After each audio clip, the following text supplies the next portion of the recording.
Hello प्यारे बच्चों, सभी को राधे राधे। मैं पवन आचार्य आप सभी का हार्दिक स्वागत करता हूं। तो बात करते हैं आरबीएसई बोर्ड 2024 बहुत जल्द शुरू होने वाले हैं और बहुत ज़्यादा समस्या जिसमें बच्चे अक्सर पूछ रहे हैं कि सर, क्योंकि इस बार थोड़ा पैटर्न चेंज हुआ है। इस बार एमसीक्यू क्वेश्चन भी है, बहुविकल्पीय प्रश्न जो कि लगभग 16 के बराबर है, और उसके बाद में रिक्त स्थान भी है, खाली स्थान वाले जो फिलिंग द ब्लैंक्स वाले क्वेश्चन भी हैं, फिर सिंगल लाइन वाले क्वेश्चन भी हैं। तो अब यहाँ पर बहुत ज़्यादा जरूरत है, किसकी जरूरत है कि अपने को रिवीजन की बहुत ज़्यादा जरूरत है, और रिवीजन के बिना अपन एग्जाम की कल्पना नहीं कर सकते। तो आज उद्भव एकेडमी आपके लेके आया है एग्रीकल्चर का। अपन बात करेंगे रोज एक एक वीडियो की, जिसमें आज शुरुआत करते हैं अपन चैप्टर नंबर 1 जो है एग्रीकल्चर का, उसकी बात करते हैं। चैप्टर नंबर 1 जिसके अंदर बात करेंगे जो सस्य विज्ञान वाला चैप्टर है, जो सस्य विज्ञान मृदा और बीज की बात करते हैं। सस्य विज्ञान, एग्रोनॉमी, मृदा, सॉइल और बीज के बारे में मैं लिखवाऊंगा नहीं, यहाँ पर पूरा समझाने वाला मैटर है, ये रिवीजन करवाऊंगा। रिवीजन के साथ में फिर अपन लास्ट में एमसीक्यू करेंगे, कौन कौन से बहुविकल्पीय प्रश्न बन सकते हैं अभ सतह वाले, उसके बारे में डिस्कस करते हुए चलते हैं, ताकि वो बहुत जरूरी है। पहले मैं वो नहीं समझाऊंगा, पहले अपन थ्योरी को थोड़ा सा समझते हैं, उसके बाद अपन क्वेश्चन आंसर सोल्व करते हैं। तो सबसे पहले बात करें अपन कि सस्य विज्ञान या एग्रोनॉमी होती क्या है। सस्य विज्ञान जिसको अपन एग्रोनॉमी कह रहे हैं, ये होती क्या है, ये इसको अपन अंग्रेजी में क्या कहते हैं बेटा, एग्रोनॉमी के नाम से जानते हैं। और जिसके पीछे वर्ड नोमी लगता है वो कौन सी भाषा का शब्द है, ये ग्रीक भाषा का शब्द होता है। कौन सी भाषा का, ग्रीक भाषा का। देखिए यहाँ पर आपकी ग्रीक भाषा के दो शब्द हैं यहाँ पर। कौन कौन से दो शब्द हैं, agarose plus nomos. Agarose plus nomos से मिलकर बना हुआ है। एग्रोस का मतलब क्या होता है कि जिसका अपन को, जिसके ऊपर खेती करनी है। ग्रीक के दो शब्द हैं एग्रोस और नोमोस, जिसमें भूमि, भूमि के ऊपर क्या करा जाता है, भूमि का प्रबंधन जिसको अपन कहते हैं, भूमि का प्रबंधन करना क्या कहलाता है, एग्रोनॉमी कहलाता है। और अगर सिंपल सी भाषा में बात करूं, जैसे मेरे पास में एक छोटा सा खेत है 500 बीघा का, ठीक है। इस खेत के अंदर मेरे को इस मिट्टी में जो कुछ भी उगाने वाला हूं मैं, है ना, तो उस मृदा के अंदर जितना भी प्रबंधन किया जाएगा फसल का, वो उसका जो स्टडी करते हैं, उसी अध्ययन को अपन क्या कहते हैं, सस्य विज्ञान यानी कि एग्रोनॉमी कहा जाता है। अब एग्रोनॉमी की बात करें तो एग्रोनॉमी के अंदर क्या क्या स्कोप है। अगर मैं स्कोप की बात करें कि भाई अगर वाला क्वेश्चन इस प्रकार से पूछ लें कि सस्य विज्ञान की आवश्यकता किन किन क्षेत्रों के अंदर है, तो बात करते हैं अपन सस्य विज्ञान की आवश्यकता।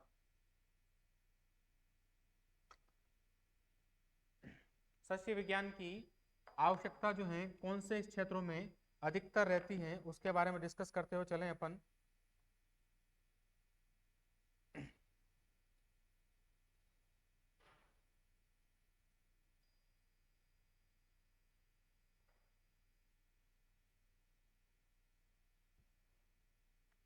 सस्य विज्ञान की आवश्यकता वाले क्षेत्र कहाँ कहाँ रहते हैं, सबसे नंबर 1, नंबर 2, नंबर 3 और नंबर 4।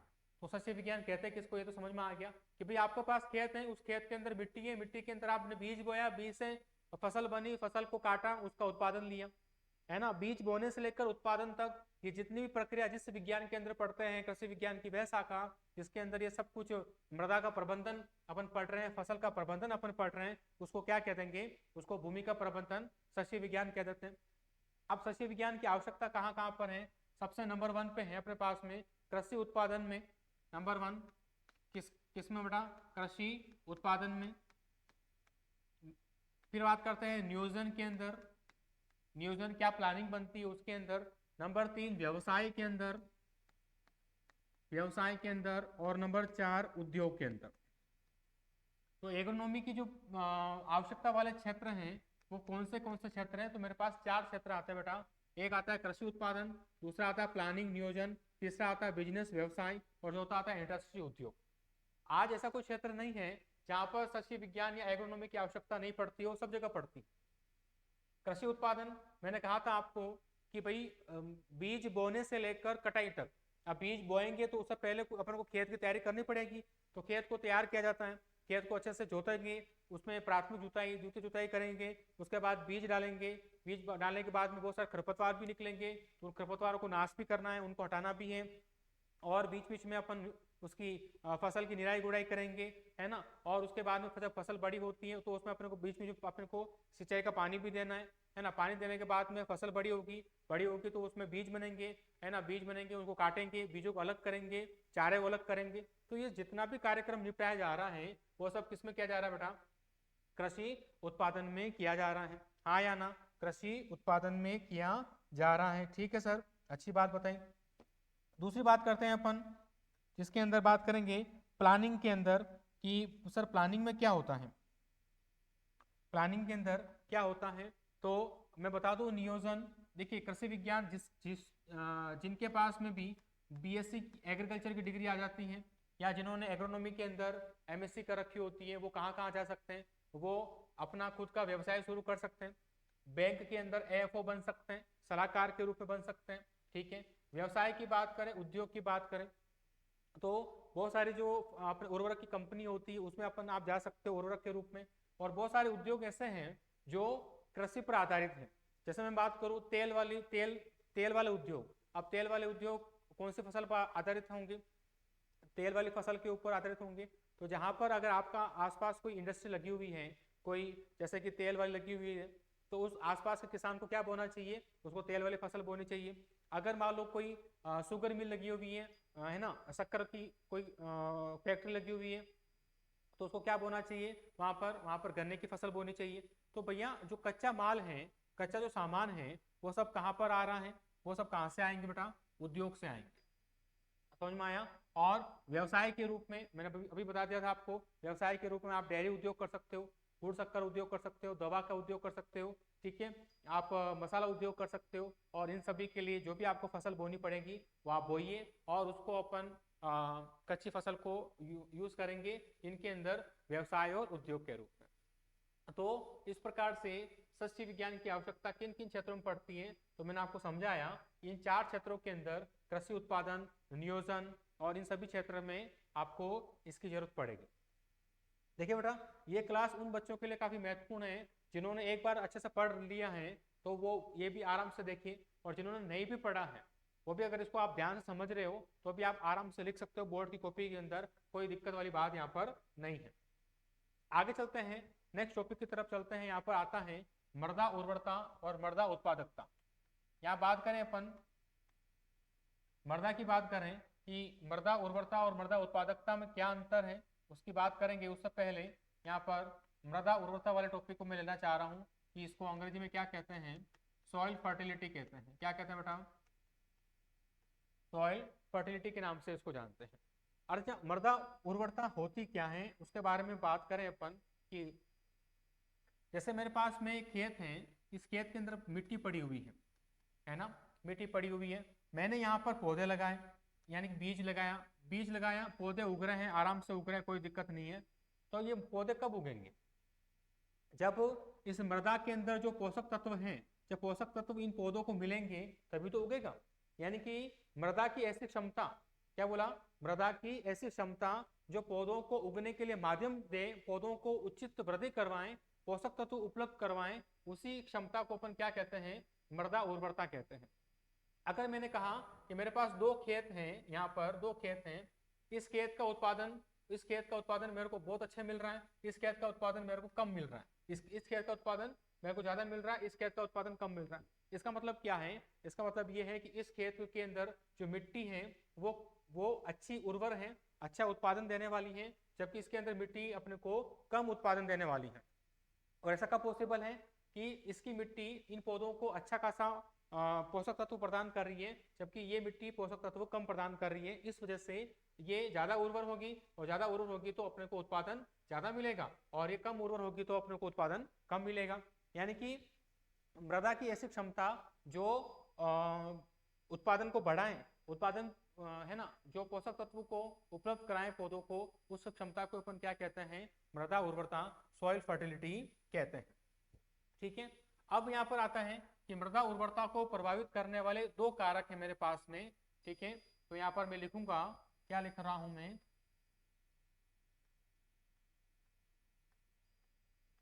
मृदा उर्वरता को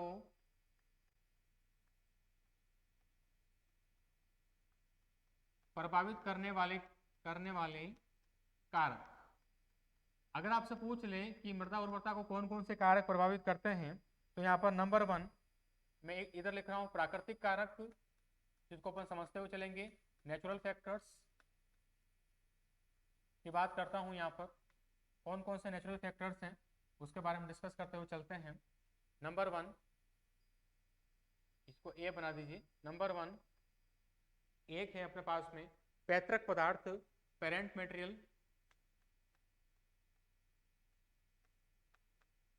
पैतृक पदार्थ, पेरेंट मटेरियल। नंबर 2 स्थलाकृति, नंबर 2 स्थलाकृति। नंबर 3 है मेरे पास में मृदा आयु, जलवायु, मृदा आयु। नंबर 4 जलवायु। नंबर 5 मृदा प्रोफाइल की गहराई, मृदा प्रोफाइल की गहराई। नंबर 6 मृदा की भौतिक दशा।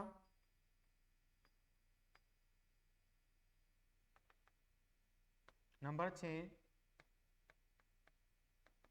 मृदा की भौतिक दशा। नंबर 7 मृदा अपर्दन।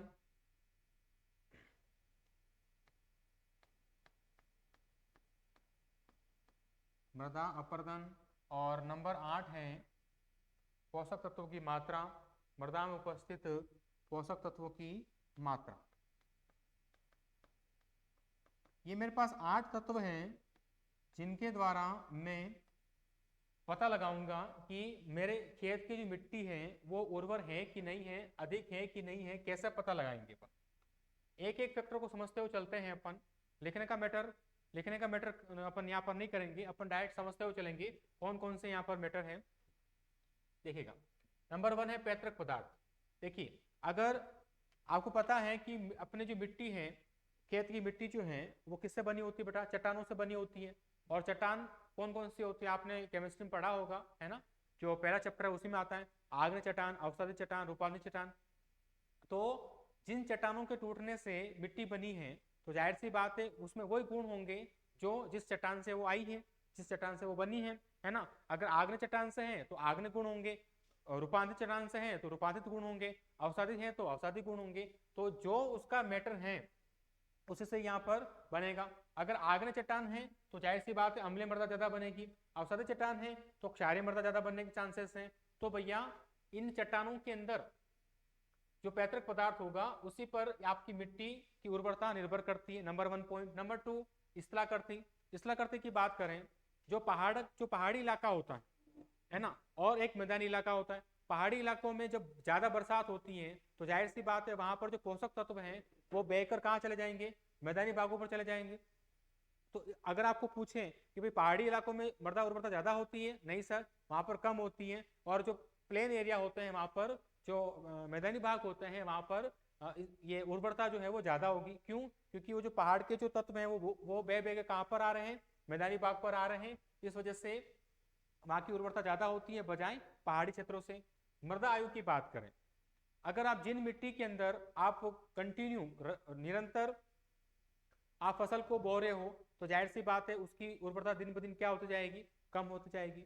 और एक मिट्टी ऐसी है जो जिसकी उम्र कम है, जो अभी अभी नई नई बनी है, उसमें अगर आप बोओगे तो उर्वरता ज्यादा मिलेगी। यानी कि अगर आप जितनी नई मृदा के अंदर उत्पादन करोगे तो उसकी उर्वरता ज्यादा होगी। तो यहाँ पर मृदा आयु भी डिपेंड करता है। जलवायु की बात करें, देखिए ज्यादा गर्म जलवायु है तो भी दिक्कत करती है, और ज्यादा कम जलवायु है तो भी यहाँ पर दिक्कत करेगी। कैसे दिक्कत करेगी? देखो मान लो जहाँ पर अधिक बरसात हो रही है तो क्या होगा, जो तत्व हैं, जो पोषक तत्व है जमीन के ऊपर के सतह के, वो कहाँ पर चले जाएंगे, वो बहकर नीचे चले जाएंगे निस्सालन के द्वारा। नीचे चले जाएंगे तो पौधों को उपलब्ध नहीं रहेंगे। और अभी अपन ने कहा कि जो तत्व पौधों को उपलब्ध होगा, है ना, तो उस मिट्टी की उर्वरता ज्यादा होती है। तो यहाँ पर जलवायु भी प्रभावित करेगी। मृदा प्रोफाइल की कह रहे हैं, ऊपर ऊपर की मिट्टी में आपने पौधों की जड़ें रहती हैं। जैसे जैसे अपन अंदर की तरफ जाएंगे मृदा प्रोफाइल के अंदर, तो उसकी उर्वरता बढ़ती जाती है। ठीक है, क्योंकि नीचे की मिट्टी जो है ज्यादा उपजाऊ होती है बजाय ऊपर की मिट्टी से। मृदा की भौतिक दशा, भौतिक दशा की बात करें, मान लो मिट्टी के अंदर, आपको पता है आपने 11वीं क्लास में पढ़ रखा है कि भाई मिट्टी के जो कण होते हैं उसमें 3 प्रकार के होते हैं, मोटे वाले कण, मध्यम वाले कण, पतले छोटे छोटे कण जिसको अपन क्ले कहते हैं, है ना। तो जितना क्ले होता है, जो क्ले वाली मिट्टी होती है उसमें क्या होता है, पानी ज्यादा ठहरेगा, और ज्यादा ठहरेगा तो उत्पादन थोड़ा सा कम हो सकता है। और जो मोटी मिट्टी होती है उसमें क्या होता है, रंध्रावकाश ज्यादा होता है, जिसकी वजह से पानी जो है वो ठहरता नहीं है। ठीक है, इस वजह से यहाँ पर भौतिक दशा भी प्रभावित करेगी। मृदा अपरदन, जायज सी बात है, मिट्टी का कट के बह जाना, मिट्टी का एक स्थान से दूसरे स्थान पर जाना क्या कहलाता है, मृदा अपरदन कहलाता है। तो मृदा अपरदन ज्यादा होगा तो जो उर्वरता है वो भी क्या होगी बेटा, उर्वरता कम हो सकती है। अगर मृदा अपरदन कट के बह रही है, मिट्टी जा रही है, तो उसको अपन रोक नहीं पाओगे, तो मृदा अपरदन ज्यादा होने से उर्वरता भी क्या हो जाएगी, कम हो जाएगी। पोषक तत्व की मात्रा, अरे यार मृदा के अंदर जितने पोषक तत्व होंगे तो जाहिर सी बात है उसकी उर्वरता ज्यादा होगी, और पोषक तत्व कम होंगे तो उर्वरता कम होगी, यही वाली बात है। तो ये जितने भी प्राकृतिक कारक हैं मेरे बच्चों याद कर लेना, कौन कौन से, पैतृक पदार्थ, स्थलाकृति, मृदा आयु, जलवायु, मृदा प्रोफाइल की गहराई, मृदा की भौतिक दशा, मृदा अपरदन और पोषक तत्व की मात्रा, ये है कौन से इसके प्राकृतिक कारक। अब बात करते हैं इसके दूसरे कारक, दूसरे जो कृत्रिम कारक है, ये तो बात करें प्राकृतिक। दूसरे कारक कृत्रिम कारक जिसके लिए मनुष्य जिम्मेदार रहेगा, मनुष्य की ऐसी कोई एक्टिविटी होगी जिसकी वजह से ऐसे कारक का निर्माण हुआ। नंबर 1 जलाक्रांति, जिसको अपन वाटर लॉगिंग कहते हैं अंग्रेजी के अंदर। नंबर 2 फसल चक्रण। नंबर 3 मृदा पीएच या सॉइल पीएच, मृदा पीएच। नंबर 4 मृदा सूक्ष्म जीव।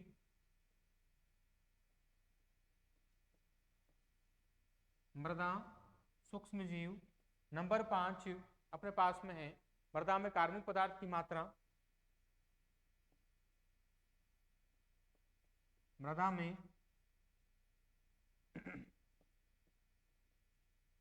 कार्बनिक पदार्थ की मात्रा।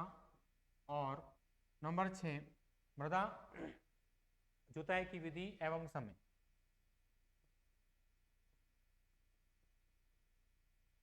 मृदा जुताई की विधि व समय। तो यहाँ पर 6 फैक्टर ऐसे हैं जो कृत्रिम हैं और 8 फैक्टर ऐसे हैं जो प्राकृतिक हैं। इसमें से दोनों में से प्राकृतिक कारक ज्यादा इंपॉर्टेंट है मेरे बच्चों, इसको अच्छे से याद कर लेना। क्वेश्चन, बड़ा क्वेश्चन बनने के चांसेस यहाँ पर रहेगा, और क्या रहेगा वो मैं इस क्लास के अंतिम में बताने वाला हूँ, और क्या क्या क्वेश्चन बन सकते हैं। अब बात करते हैं अपन कृत्रिम कारकों की बात करें, आर्टिफिशियल फैक्टर्स कौन कौन से होते हैं उसके बारे में डिस्कस करते हुए चलते हैं। नंबर 1 जलाक्रांति। अगर मान लो पानी ज्यादा भरा रहेगा, है ना, खेत में पानी भरा रह रहा है और पानी भरा हुआ है, पानी का निकास नहीं हो रहा है, तो जाहिर सी बात है उसके अंदर जो पोषक तत्व हैं वो उस पानी में घुल जाएंगे, और घुल जाएंगे तो पौधों को नहीं मिलेंगे, तो उत्पादन क्या हो जाएगा बेटा, कम हो जाएगा। नंबर 2 फसल चक्रण। आप खेत में एक ही एक फसल बोए जा रहे हो, है ना, हर बार आपने मक्का लगा रहे हो, खरीफ में मक्का लगा दिया, रबी में मक्का लगा दिया, जायद में मक्का लगा दिया। एक ही फसल को जब आप लगातार बोओगे तो भाई उस मिट्टी के अंदर पोषक तत्व जो है वो कम हो जाएंगे। तो अपन को क्या करना है, फसल चक्र अपनाना है, जिसमें आपको फसल को अदल बदल कर बोना है कि भाई रबी में अलग लगा दी, खरीफ में अलग लगा दी, वापस रबी में अलग लगा दी, खरीफ में अलग लगा दी। इस प्रकार से जब अलग अलग करके बोते हैं उसको क्या कहते हैं अपन, फसल चक्रण कहते हैं। मृदा पीएच, देखो कुछ तत्व ऐसे होते हैं जैसे कि एल्यूमिनियम है, आयरन है, वो ज्यादा संख्या में पाए जाते हैं, ज्यादा संख्या में पाए जाएंगे तो वो कौन सी मिट्टी बनाएंगे, अम्लीय मिट्टी बनाएंगे। सोडियम है वगैरह, ये मिलेंगे तो ये कौन सी मिट्टी बनाएंगे, ये क्षारीय मिट्टी बनाएंगे, क्षारीय पदार्थ बनाएंगे। तो इस प्रकार से ये मृदा की पीएच को डिसाइड करने वाले हैं। अगर तत्व ज्यादा संख्या में होंगे तो भी दिक्कत है, और कम संख्या में होंगे तो भी दिक्कत है। मृदा सूक्ष्म जीव, जितने ज्यादा मृदा के अंदर सूक्ष्म जीव की बात करें, जैसे जीवाणु हैं, जैसे शैवाल हैं, है ना, जैसे अच्छी कवक होती है, तो जितने सूक्ष्म जीव मिट्टी के अंदर अच्छे खासे मिट्टी में होते हैं, लाभदायक सूक्ष्म जीव, तो मृदा की उर्वरता बढ़ती है। और अगर मान लो सूक्ष्म जीव कम होंगे तो मृदा की उर्वरता क्या होती है बेटा, कम होती है। कार्बनिक पदार्थ, ऑर्गेनिक मैटर की बात करें तो ये भी प्रभावित करता है। तो जितना ज्यादा कार्बनिक पदार्थ होगा तो मिट्टी की उर्वरता बढ़ेगी, और कम होगा तो कम होगी। मृदा जुताई की विधि और समय, बहुत सारे लोग क्या करते हैं कि खेत को बार बार जोतते रहते हैं, जोतते रहते हैं। जब खेत को बार बार जोतोगे आप, प्लाउइंग करोगे, तो क्या होगा कि मिट्टी के अंदर जो कार्बनिक पदार्थ हैं और जो हल है जिससे अपन जोत रहे हैं, उसके उसमें आपस में क्या होता है बेटा, घर्षण होता है। और घर्षण होगा तो क्या होगा, वो कार्बनिक पदार्थ जल जाएगा। जब कार्बनिक पदार्थ जल जाएगा तो मिट्टी में पोषक तत्व कम हो जाएंगे, पोषक तत्व कम होंगे तो मृदा उर्वरता भी क्या हो जाएगी, कम हो जाएगी। तो इस प्रकार से दोनों फैक्टर्स अपन समझ रहे हैं। तो जिन बच्चों की तैयारी बहुत ज़्यादा अच्छी है तो उनके लिए आपको समझ में आ रहा होगा मैं आपको क्या समझाना चाह रहा हूँ। और जो बच्चे पहली बार की सर हमारी तैयारी बहुत ज़्यादा अच्छी नहीं है, तो जो मैं आपको समझा रहा हूँ उसको भी आप ध्यान से सुन लेना, एक दो लाइन लिख के भी आ जाओगे, और ये लिख के आ जाओगे तो भी आपको नंबर अच्छे खासे मिल जाएंगे। ठीक है बेटा, तो ये अपन ने बात करी किसके बारे में, मृदा उर्वरता के बारे में। किसे कहते हैं कि भाई मृदा की ऐसी क्षमता जो पोषक तत्व उपलब्ध कराता हो, उसको मृदा उर्वरता कहते हैं। मृदा उर्वरता को प्रभावित करने वाले कारक प्राकृतिक ये रहे, कृत्रिम ये रहे, इनके बारे में मैंने आपको अच्छे से समझा दिया है, इससे बाहर कुछ भी नहीं है।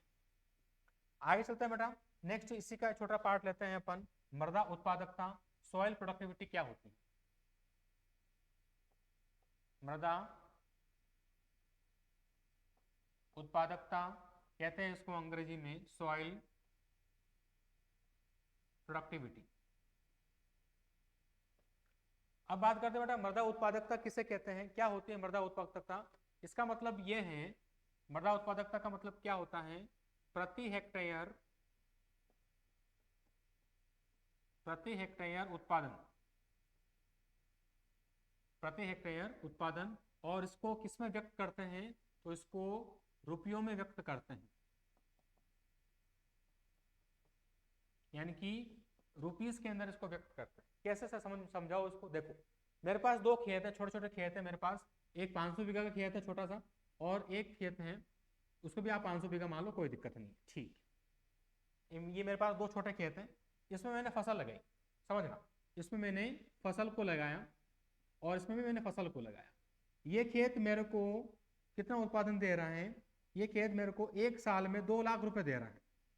ठीक है, मैं इसकी कीमत कितनी लगा रहा हूँ, 2 लाख पैसों में लगा रहा हूँ, कि भाई इसका जितना भी उत्पादन है जब मैंने मार्केट में बेचा तो मुझे कितना रुपए मिला, 2 लाख रुपए मिला। और ये खेत मेरे को 3 लाख रुपए दे रहा है। इसकी भी सेम कहानी है, जितना उत्पादन मिला उस खेत को उसको मैंने मार्केट में बेचा, और मार्केट में बेचने पर मुझे कितना मिला, 3 लाख रुपए मिला। तो अब मुझे बताओ कौन से खेत की उत्पादकता ज्यादा रहेगी। और जाहिर सी बात है सर, अभी तो आपने कहा कि सर इसको किस में भी व्यक्त करना है, रुपये में व्यक्त करना है, यानी कि जितना उत्पादन खेत में हो रहा है, जब उसकी बाजार मूल्य देखी जाती है, उत्पादन कि प्रति हेक्टेयर कितना उत्पादन मिल रहा है अपने को, जो ज्यादा पैसा देगा उसकी उत्पादकता क्या होगी, ज्यादा होगी, और जो अपने को कम पैसा देगा वो उसकी उत्पादकता क्या होगी, कम होगी। हाँ या ना, समझ में आया कि नहीं आया, समझ में आ गया बेटा। तो ये चीज यहाँ पर मृदा उत्पादकता होती है।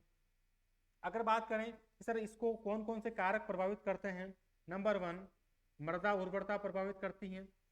कैसे, अगर यार उर्वरता, अगर पोषक तत्व ज्यादा होंगे खेत में तो ज्यादा होंगे तो उत्पादन ज्यादा होगा, पोषक तत्व कम होंगे तो उत्पादन कम होगा। ये कौन डिसाइड करता है, पोषक तत्व का मामला कौन देखता है, मृदा उर्वरता देखती है। ठीक है सर। नंबर 2 मृदा की भौतिक दशा, मृदा की भौतिक दशा सेम कहानी है कि अगर मिट्टी के कण सही हैं, सही आकार के हैं तो अपने को अच्छा उत्पादन मिलेगा, और मिट्टी जो है वो चिपकी हुई है तो उसकी जल धारण क्षमता कम होगी, जल धारण क्षमता कम होगी तो उत्पादन अपने को कम मिलेगा। नंबर 3 मृदा की स्थिति, नंबर 3 मृदा की स्थिति। देखो जो मिट्टी सिटी एरिया के आसपास होती है, शहरों के आसपास होती है, जो खेत शहर के आसपास होते हैं उनका उत्पादन, उसमें उससे मिलने वाली जो कीमत है अपने को ज्यादा मिलती है। कैसे, जैसे मैं बात करूं उदयपुर की बात करता हूँ, अब उदयपुर के जो आसपास के शहर हैं, जैसे कि डबोक हो गया, आसपास का कोई सिटी है, बड़गांव हो गया, ये आसपास के जो गांव हैं, वहां पर किसान जो उगा रहे हैं वो डायरेक्ट कहाँ बेचेंगे? उदयपुर में लाके बेचेंगे, और उदयपुर में लाके बेचेंगे तो उसकी कीमत ज्यादा मिलेगी, और कीमत ज्यादा मिलेगी तो मैं ये तो कह रहा हूँ कि भैया जितना रुपया ज्यादा मिलेगा उसका उत्पादकता ज्यादा रहेगी। और एक किसान है जो दूर दराज गाँव में है, वो भी वही फसल लगा रहा है जो वो डबोक वाला लगा रहा है, जो वो बड़गांव वाला लगा रहा है, वही फसल वो भी लगा रहा है, पर उसको उतनी कीमत नहीं मिलेगी। गांव में बेचेगा, अब गांव में कितनी कीमत मिलती है वो तो आपको पता है। तो यानी कि जो मिट्टी शहर के आसपास है उसकी उत्पादकता पैसों में ज्यादा है, और जो दूर दराज है उसकी उत्पादकता कम है। ठीक है, तो मृदा की स्थिति भी यहाँ पर निर्भर करती है। फिर बात करते हैं उत्पाद की मांग। उत्पाद की मांग, डिमांड ऑफ प्रोडक्ट, कि भैया उत्पाद की डिमांड कितनी है मार्केट में। जैसे मैं बात करूँ टमाटर की, तो चलो टमाटर छोड़ो, अभी लहसुन की बात करते हैं अपन, क्योंकि लहसुन अभी काफी महंगा हो रहा है। ठीक है, तो लहसुन की बात करते हैं। अगर 100 जने हैं मेरे पास में, 100 जने रोज लहसुन खा रहे हैं, तो जाहिर सी बात है वो मार्केट से लेके आ रहे होंगे। ठीक है, उत्पादन अगर लहसुन का ज्यादा है, उत्पादन लहसुन का ज्यादा है, तो 100 जने उसको खरीद भी रहे होंगे, तो इसकी कीमत क्या होगी बेटा? कम होगी, क्योंकि ये भी उत्पादन ज्यादा मिल रहा है। अब जस्ट इसका उल्टा कर दो, उत्पादन हो गया कम, जैसा भी चल रहा है, उत्पादन कम हो रहा है, आवक कम हो रही है, और लोग तो वो की हुई है खाने वाले, है ना। तो क्या होगा? उत्पादन कम आ रहा है, लोग वो के वही है, तो इसकी कीमत क्या हो जाएगी? अपने आप ही ज्यादा हो जाएगी, है ना। तो यही बात करते हैं, ज्यादा हो जाएगी, कीमत ज्यादा, पैसा ज्यादा, और पैसा ज्यादा तो उत्पादकता ज्यादा मिलेगी, हाँ या ना? क्योंकि ये किस में व्यक्त कर रहे हैं अपन? रुपयों में व्यक्त कर रहे हैं। तो भैया डिमांड कैसी है किसान की, मतलब मार्केट में जो ग्राहक है उसकी डिमांड कैसी है, उस हिसाब से अगर अपन फसल लगाएं तो अपने को अच्छा खासा प्रॉफिट हो सकता है। फिर बात करें अपन यहाँ पर, नेक्स्ट फैक्टर जो प्रभावित करता है, यातायात के साधन। यातायात के साधन कि यार अगर आपके पास एक किसान है जिसके पास खुद का ट्रक है, तो वो जितना भी उत्पादन हो रहा है उसको अपने ट्रक में लोड करेगा और मंडी में बेच के आ जाएगा। और एक किसान जिसके पास खुद का ट्रक नहीं, वो भाड़े पे लेके आ रहा है, किराए पे लेके आ रहा है, तो बताओ उसको एक्स्ट्रा खर्चा करना पड़ेगा? हाँ बिल्कुल करना पड़ेगा। जब एक्स्ट्रा खर्चा करेगा तो उत्पादन क्या हो जाएगा? कम हो जाएगा। और जिसके पास खुद का ट्रक है तो उसको एक्स्ट्रा खर्चा नहीं करना पड़ेगा, तो पैसा बचेगा। जितना ज्यादा पैसा बचेगा, ज्यादा पैसा होगा, तो उत्पादकता भी क्या होगी बेटा? ज्यादा होगी। इस प्रकार से अपन दोनों में डिफरेंस कर पा रहे हैं, है ना। अब चलते हैं यहाँ पर मेन क्वेश्चन जो आने की संभावना है और बोर्ड के अंदर पूछा गया भी है। क्या पूछा गया है कि मृदा उर्वरता और मृदा उत्पादकता में अंतर, मृदा उर्वरता और मृदा उत्पादकता में अंतर, दोनों में डिफरेंस की बात करते हैं। वेरी इंपॉर्टेंट, ध्यान में रखना। मृदा उर्वरता, इसका संबंध पौधों के पोषक तत्व को उपलब्ध करवाने से है, जबकि इसका संबंध प्रति हेक्टेयर कितना अपने को उपज मिल रही उससे है, नंबर 1। नंबर 2, इसको अपन लेबोरेटरी के अंदर जो प्रयोगशाला है उसमें जांच कर सकते हैं, जबकि इसको प्रयोगशाला में जांच नहीं कर सकते इसको अपन। नंबर तीन है उर्वर मृदा जो है वो उत्पादक हो भी सकती है, जबकि उत्पादक मृदा जो है वो हमेशा उर्वर होगी। ध्यान रखिएगा, उर्वर मृदा उत्पादक हो भी सकती है और नहीं भी हो सकती है, किंतु उत्पादक मृदा हमेशा हमेशा क्या होगी? उर्वर होगी। और यहाँ पर कौन कौन से फैक्टर डिसाइड करते हैं? मृदा की भौतिक दशा, स्थलाकृति, मृदा की आयु, ये सब डिसाइड करते हैं। जबकि यहाँ पर मृदा उर्वरता, उत्पाद की मांग, जो मैंने भी बताया थे, वो कारक यहाँ पर डिसाइड करते हैं। ठीक है, इसकी जांच अपन कर सकते हैं कहाँ पर? लेबोरेटरी में। इसकी जांच अपन नहीं कर सकते। ठीक है, तो ये सब कुछ फैक्टर हैं। इस क्वेश्चन को आप इंपॉर्टेंट लगाना, आएगा, वापस आने के चांस रहेंगे इस बार। इसको अंतर में इंपॉर्टेंट करेंगे, अंतर के अंदर इसको इंपॉर्टेंट करना है। चलिए आगे चलते हैं अपन नेक्स्ट, मृदा क्षरण एवं संरक्षण। नेक्स्ट टॉपिक अपने पास में है, मृदा क्षरण क्या होता है?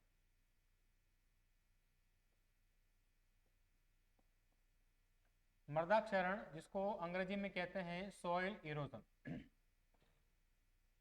क्या ऐसी बात है भाई, मिट्टी के कणों का एक स्थान से दूसरे स्थान पर जाना, या मिट्टी के कणों का अपने स्थान को छोड़कर चला जाना, क्या कहलाता है? मृदा क्षरण कहलाता है, सॉइल इरोजन कहते हैं। अब ये दो प्रकार से होता है मृदा क्षरण। एक तो होता है प्राकृतिक, और जो प्रकृति के द्वारा होगा, जिसमें एक तो जल के द्वारा और एक वायु के द्वारा, क्योंकि जल और वायु किसमें मिलेंगे आपको, प्रकृति के अंदर। तो अगर जल के द्वारा मिट्टी कट के जा रही है तो उसको अपन जलीय क्षरण कह देंगे, और वायु के द्वारा मिट्टी बह उड़ के जा रही है, अपने स्थान को छोड़ रही है, तो उसको क्या कह देंगे, वायवीय क्षरण कह देंगे। दूसरा क्षरण आता है त्वरित क्षरण, जिसमें मनुष्य की कुछ ऐसी एक्टिविटी रहती है, मनुष्य की ऐसी क्रियाविधि रहती है जिसके द्वारा मिट्टी एक स्थान से दूसरे स्थान पर चले जाती है, उसको क्या कहते हैं अपन, त्वरित क्षरण कहते हैं। ठीक है सर, अपने को कौन सा पढ़ना है प्राकृतिक के अंदर, एक तो पढ़ना है जलीय क्षरण और एक पढ़ना है वायु क्षरण, जल के द्वारा और वायु के द्वारा। आ जाओ सर, एक एक करके सम्मानित करते हैं। सबसे पहले जलीय क्षरण क्या होता है, जलीय क्षरण क्या होता है उसके बारे में डिस्कस करते हुए चलते हैं। देखिए, जब जल के द्वारा या बहते हुए पानी के द्वारा जब एक स्थान से दूसरे स्थान पर अपने मिट्टी के कण चले जाते हैं तो उसको क्या कहते हैं, जलीय क्षरण, या अंग्रेजी में वाटर इरोजन के नाम से इसको जानते हैं। और कितने प्रकार के होते हैं बेटा, 4 प्रकार के होते हैं। नंबर 1 बौछार क्षरण, बौछार क्षरण जिसको अपन अंग्रेजी में कहते हैं स्प्लैश इरोजन। उसके बाद में नेक्स्ट स्टेप आती है इसकी परत क्षरण,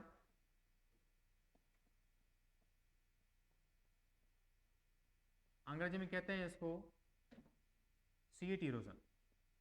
नंबर 3 आता है अब रील क्षरण,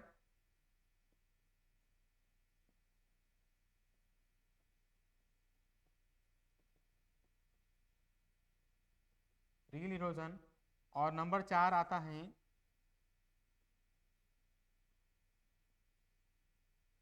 अवनालिका क्षरण,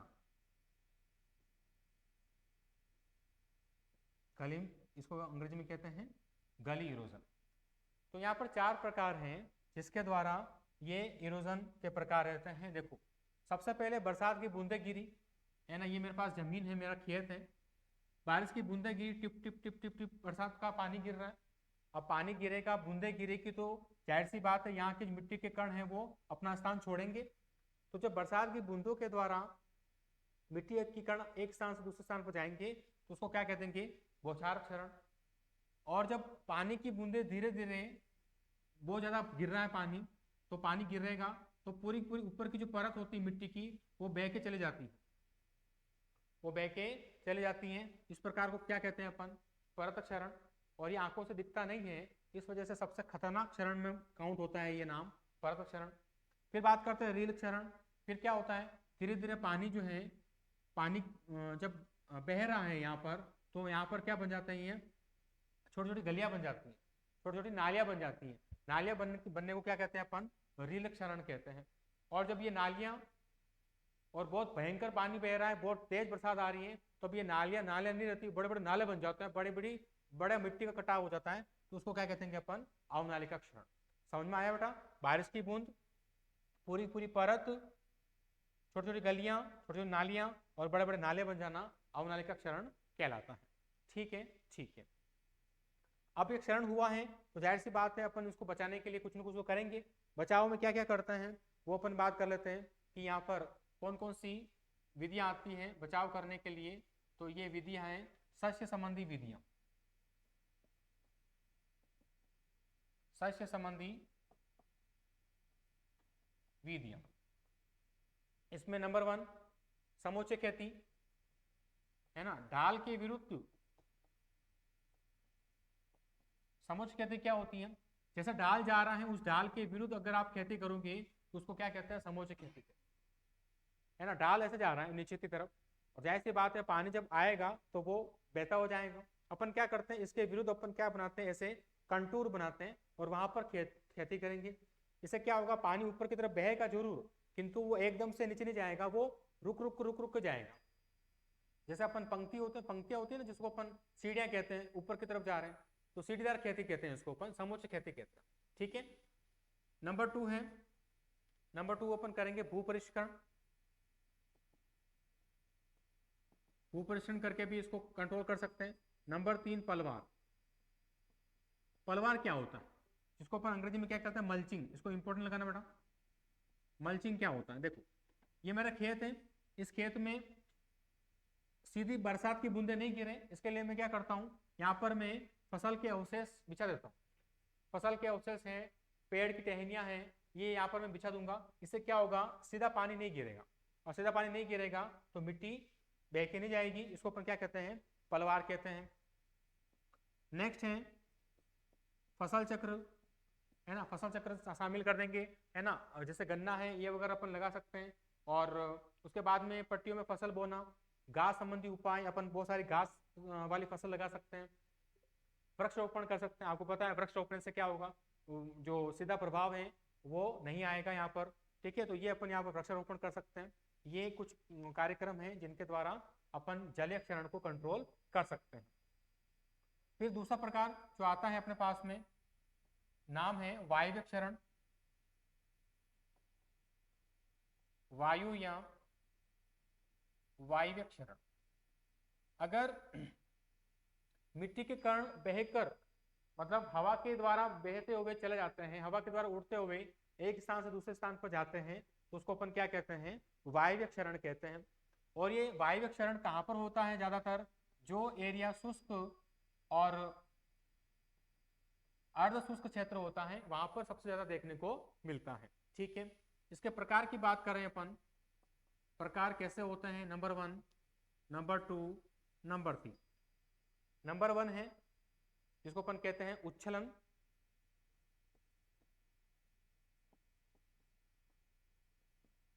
नंबर 2 निलंबन। नंबर 3 सतह सर्पण, अंग्रेजी में साल्टेशन, सस्पेंशन,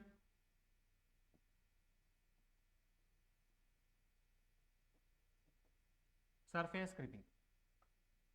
देखिए बेटा कि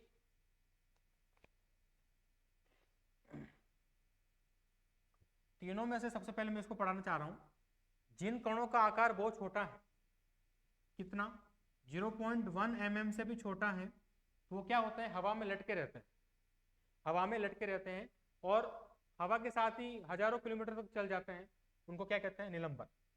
और जब आकार बढ़ता है 0.1 से 0.5 mm हो जाता है कणों का आकार, तब वो उछलते हैं, अपनी जगह पर कूदते हैं, उछलते हैं, उसको क्या कह देंगे, उच्छलन। और जब 0.5 mm से भी ज्यादा हो जाए तो क्या करते हैं, जब मोटे कण हो चुके हैं, भारी हो चुके हैं, तो वो ना तो उड़ पाएंगे ना, तो क्या करते हैं, वो ऐसे जमीन पर सांप की तरह लेटते रहते हैं, सांप की तरह लौटते रहते हैं, उसको क्या कहते हैं अपन, सतह सर्पण, ठीक है। तो वायव्य क्षरण को बचाने के लिए अपने पास क्या क्या उपाय है, तो वायव्य क्षरण को बचाने के लिए मेरे पास में एक तो कृषि क्रियाएं करूंगा, मैं कृषि क्रियाएं करूंगा, ठीक है। नंबर 2 यहाँ पर वायुरोधी पट्टियां, वायुरोधी पट्टियां लगानी है। जिस तरफ से वायु आ रही है उस तरफ से बहुत सारे अपने को पौधे लगा देने हैं, झाड़ें लगा देनी है, इस तरह से अपन रोक सकते हैं, है ना। और बहुत सारे वृक्ष जैसे कि बबूल है, नीम है, रोहिड़ा है, विलायती बबूल है, इनके बोटनिकल नेम ध्यान में रखना, ये क्वेश्चन आ सकता है। बहुत सारी घास होती है जैसे कि सेवन ग्रास, इसका बोटनिकल नेम ध्यान में रखना, अंजन ग्रास, इसका बोटनिकल नेम ध्यान में रखना। बहुत सारी झाड़ियां हैं, अरंडी का बोटनिकल नेम पूछ सकता है, अरंडी रिसिनस कम्युनिस कहते हैं, जरबेरी, इनको लगाएंगे। इससे क्या होगा, लगाने से ये जो वायु की गति है, ये वायु की गति को कम करते हैं, और वायु की गति कम होगी तो जाहिर सी बात है कि इनके द्वारा जो क्षरण हो रहा है वो क्षरण भी क्या होगा, कम होगा, ठीक है बेटा। आगे बात करते हैं अपन नेक्स्ट, बीज किसे कहते हैं। नेक्स्ट पॉइंट है यहाँ पर, बीज की बात करते हैं कि सीड किसे कहते हैं। अगर ऐसा बाग जिसके द्वारा नए पौधे का निर्माण हो, जिसके द्वारा तकनीकी रूप से जो परिपक्व बीजांड होता है, उसी को क्या कहते हैं,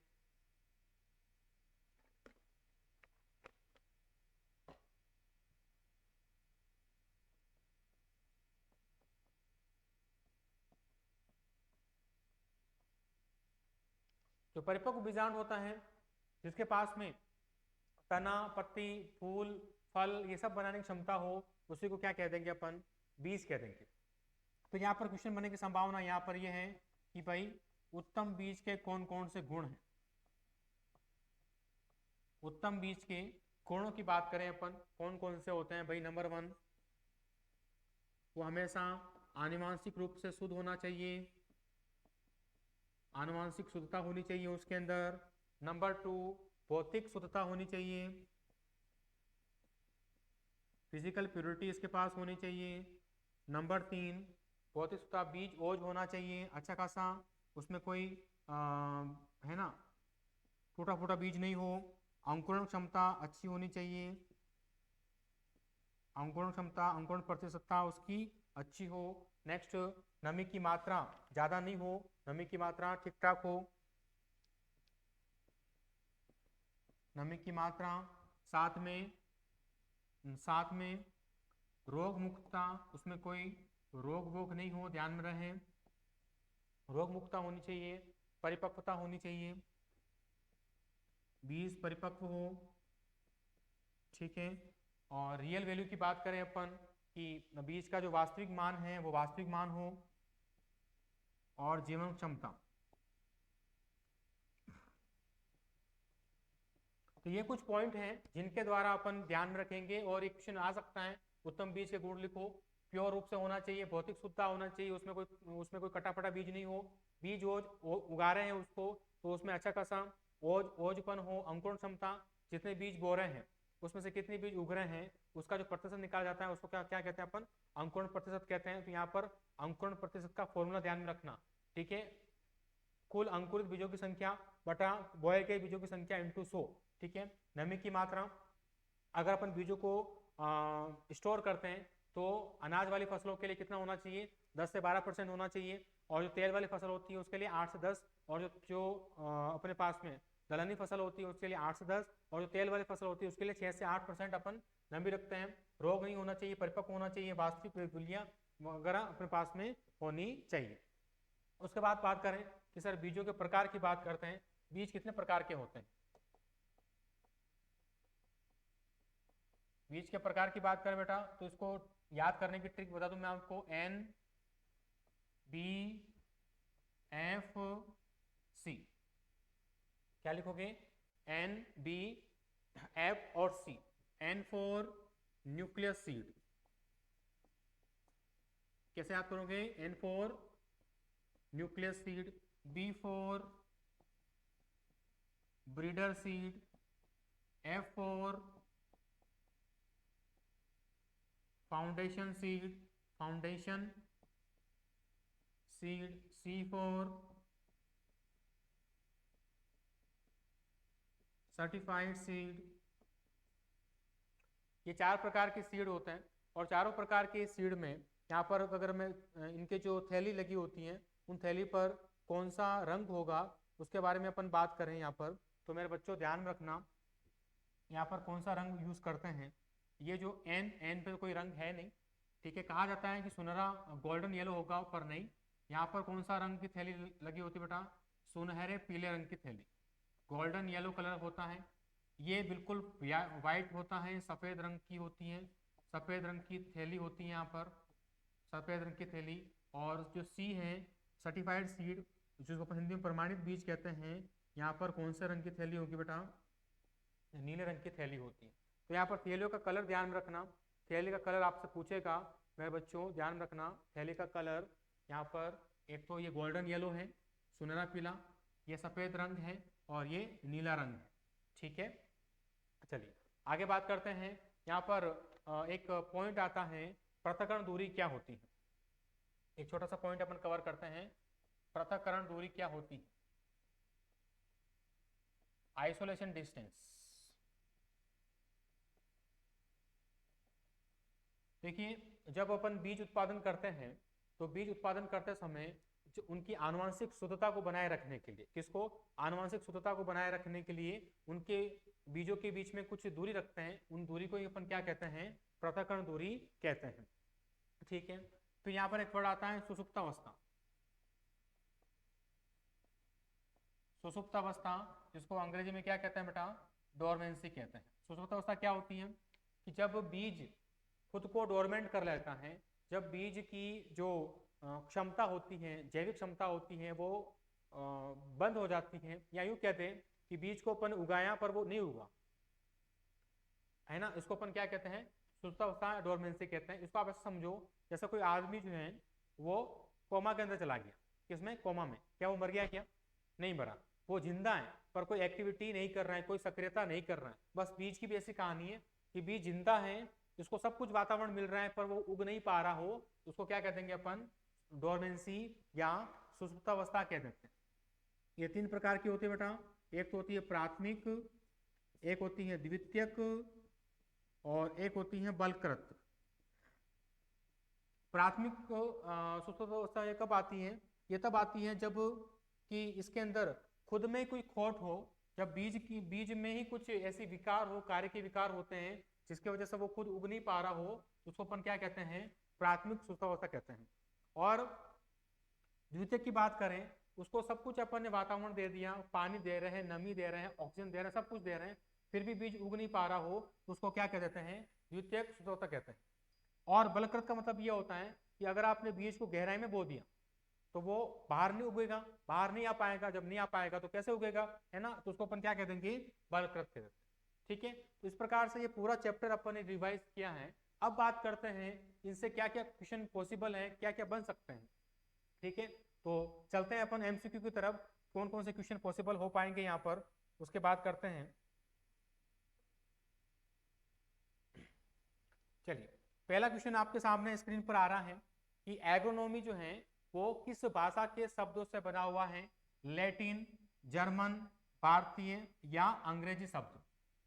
ठीक है, देखिए यहाँ पर पहला ऑप्शन जो है वो, इसको आप थोड़ा सा ग्रीक कीजिएगा, इस ऑप्शन को अपन ग्रीक करेंगे। देखिएगा, एग्रोनॉमी किस भाषा के शब्दों से बना हुआ है? ग्रीक, जर्मन, भारतीय या अंग्रेजी। तो मेरे बच्चों ध्यान में रखना, एग्रोनॉमी शब्द जो है वो कौन सी भाषा का शब्द से बना हुआ है? ग्रीक भाषा के शब्दों से बना हुआ है। बहुत सारी बुक में इसको लैटिन कर रखा है, बहुत सारी बुक में इसको लैटिन कर रखा है, लैटिन नहीं जाता आंसर। देखिए, लैटिन कब लगता है? जिसके पीछे कल्चर शब्द लगता है, जैसे मान लो एग्रीकल्चर, है ना, एग्रीकल्चर, जिसके पीछे कल्चर शब्द लगता है वो कौन सी भाषा से होता है? लैटिन भाषा से। और जिसके पीछे नोमी लगता है, जैसे एग्रोनोमी, या जिसके पीछे लॉजी लगता है ना, लॉजी, जिसके पीछे नोमी या लॉजी लगता है, उसके लिए कौन सी भाषा आती है? ग्रीक भाषा आती है। ठीक है बच्चों, तो ये बात ध्यान में रखना। तो आगे बढ़ते हैं अपन नेक्स्ट क्वेश्चन की तरफ। मृदा उर्वरता को प्रभावित करने वाला प्राकृतिक कारक कौन सा है? इसमें से कौन सा नेचुरल फैक्टर है जो मृदा उर्वरता को प्राकृतिक जो क्या ना प्रभावित करेगा? प्राकृतिक कारक, पैतृक पदार्थ, जलाक्रांति, मृदा पीएच, मृदा जुताई का ढंग। मैंने बताया थे आपको, इधर इस तरफ जो बताए थे, कौन सा पहला पॉइंट हो जाएगा? ए, मृदा जो पैतृक पदार्थ है वो यहाँ पर डिसाइड करेगा प्राकृतिक कारक के रूप। ठीक है सर, नेक्स्ट,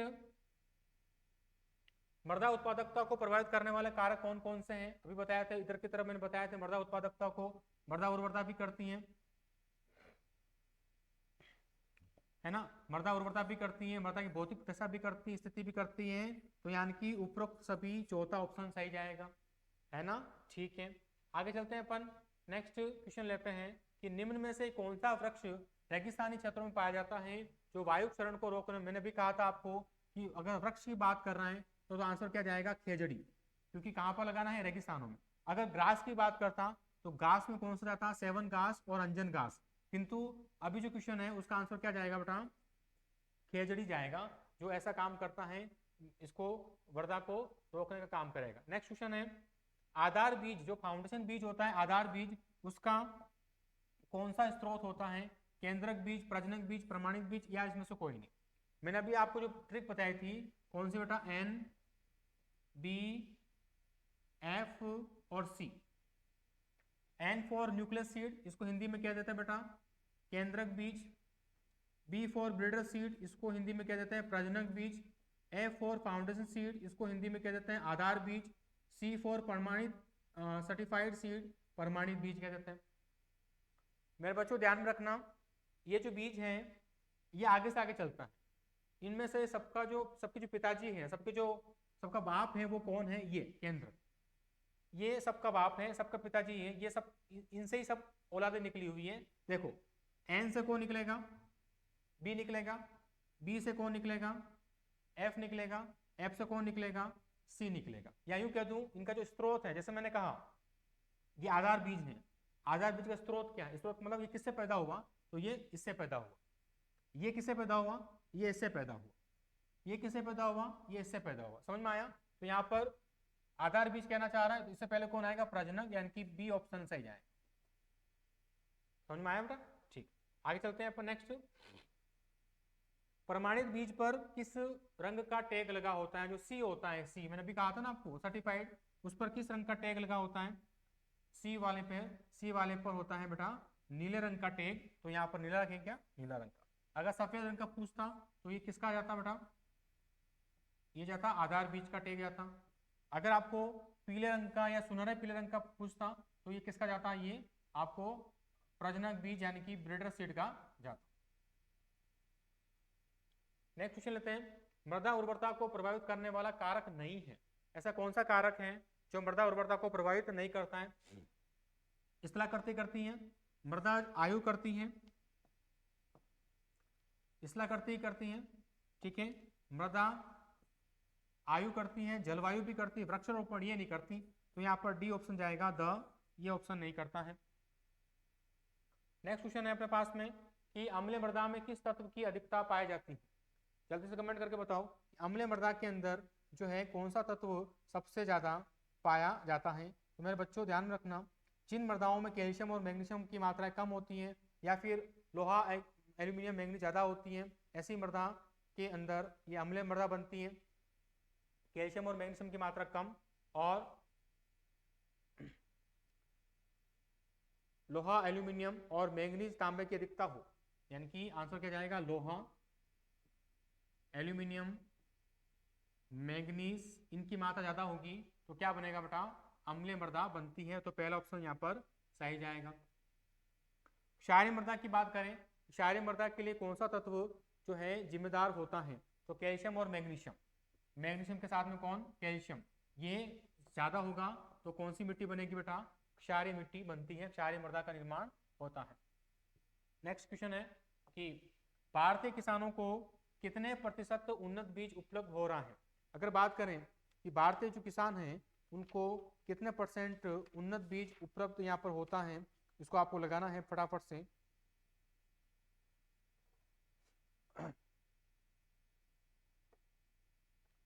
जल्दी से लगा लीजिए इसका आंसर।